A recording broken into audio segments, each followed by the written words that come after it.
हम इंसान सदियों से इस पृथ्वी ग्रह पर रहते आ रहे हैं। दूसरे ग्रहों को जाने की हमारी जिज्ञासा हमें चांद तक ले गई है और अब वैज्ञानिक मंगल ग्रह पर भी कदम रखने वाले हैं। इन सब के बीच कई सवाल हमारे दिमाग में आते हैं कि क्या दूसरे ग्रहों पर भी जीवन हो सकता है? क्या दूसरे ग्रहों पर भी इंसान वैसे ही रह सकता है जैसे कि पृथ्वी पर रहता आया है? सौर मंडल में कहीं भी जाने के लिए एक चीज सबसे जरूरी होती है और वो है स्पेस सूट। अंतरिक्ष में बिना स्पेस सूट के कहीं भी जाना काफी घातक हो सकता है। तो चलिए अपना स्पेस सूट पहन लीजिए, चलते हैं सौर मंडल की सैर पर। बुध ग्रह हमारे सोलर सिस्टम में सबसे पहला ग्रह है जो कि सूर्य के नजदीक है।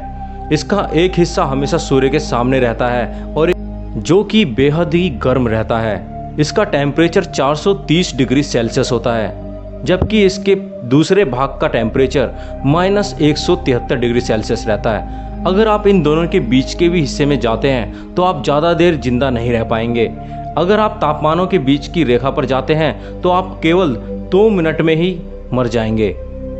वीनस यानी कि शुक्र ग्रह, ये हमारे सौरमंडल का दूसरा ग्रह है जो कि हमारे प्लेनेट का पड़ोसी है। इसका आकार लगभग हमारे पृथ्वी के बराबर है।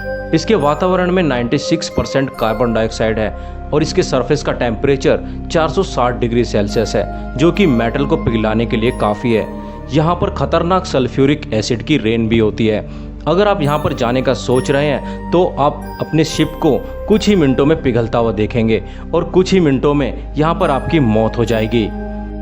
मंगल ग्रह आज से 4.5 बिलियन ईयर्स पहले बना था। मंगल ग्रह हमारे सूरज से चौथा ग्रह है। आपको जानकर हैरानी होगी कि हमारे सोलर सिस्टम का सबसे बड़ा एक्टिव वोल्केनो मंगल ग्रह पर ही है, जिसका नाम ओलंपस मून्स है। इस वोल्केनो की हाइट पृथ्वी पर मौजूद माउंट एवरेस्ट से 3 गुना ज़्यादा है। आपको जानकर खुशी होगी कि मंगल ग्रह पर पानी खोजा जा चुका है। मंगल ग्रह बहुत ही ठंडा है, लेकिन वहाँ हवा बहुत ही पतली है, इसलिए ठंड उतनी तेज नहीं होगी जितना इस तापमान पर होनी चाहिए। लेकिन फिर भी ये बहुत ही ठंडा ग्रह है। यहाँ भी आप 2 मिनट से ज़्यादा जिंदा नहीं बच पाएंगे। तो चलिए चलते हैं अपने सोलर सिस्टम के 5वें ग्रह यानी कि जुपिटर के पास। बृहस्पति ग्रह हमारे सोलर सिस्टम का सबसे बड़ा ग्रह है और ये हमारे सोलर सिस्टम में 5वें स्थान पर है। ये ग्रह इतना बड़ा है कि आप अंदाज़ा लगा सकते हैं कि इसकी चौड़ाई में 11 पृथ्वी समा सकती हैं। जहाँ शुरुआती ग्रहों पर सॉलिड सरफेस है, वहीं जुपिटर पर कोई सरफेस ही नहीं है।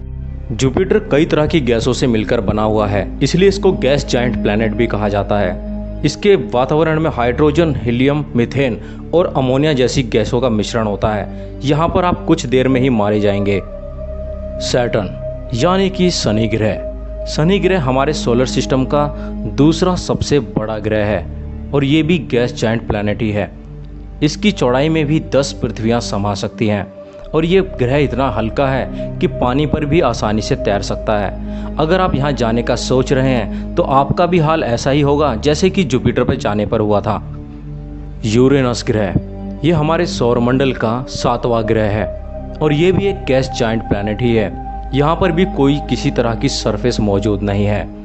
ये ग्रह अपने ऑर्बिट में थोड़ा झुका हुआ दिखाई पड़ता है। इस ग्रह पर जहरीली गैसेस मौजूद हैं, जिस वजह से वहाँ पर एसिड रेन्स भी होती हैं। अगर आप यहाँ पर जाने का सोच रहे हैं तो आपका हाल बहुत ही बुरा होने वाला है। आप यहाँ एसिड रेन और भवंडर में फंसकर मारे जाएंगे। नेपच्यून प्लैनेट हमारे सौरमंडल का आखिरी ग्रह, जिसकी सूर्य से दूरी 30 एस्ट्रोनॉमिकल यूनिट है। यहाँ पर 1200 मीटर प्रति आवर की स्पीड से हवाएं चलती हैं। ये हवा इतनी तेज होती है कि मानो फाइटर प्लेन आपके आसपास से गुजर रहे हों। यहाँ का वातावरण बहुत ही शुष्क है, जो हाइड्रोजन, हीलियम, मीथेन और अमोनिया जैसी गैसों से मिलकर बना है। यहाँ ऑक्सीजन नहीं है। खास बात यह है कि यहाँ कोई ठोस सतह भी नहीं है, ये गैस के बादल जैसा है। यहाँ पर जिंदा बचने का तो सवाल ही पैदा नहीं होता। फिलहाल तो पृथ्वी जैसे ग्रह पर ही हमें जीवन की संभावना देखनी पड़ेगी, जो कि एक्सोप्लैनेट्स के रूप में हमारे सामने है। केपलर टेलीस्कोप ने पिछले कुछ सालों में 3000 से भी ज़्यादा ऐसे एक्सोप्लैनेट ढूंढे हैं जहाँ पर कि जीवन मौजूद हो सकता है।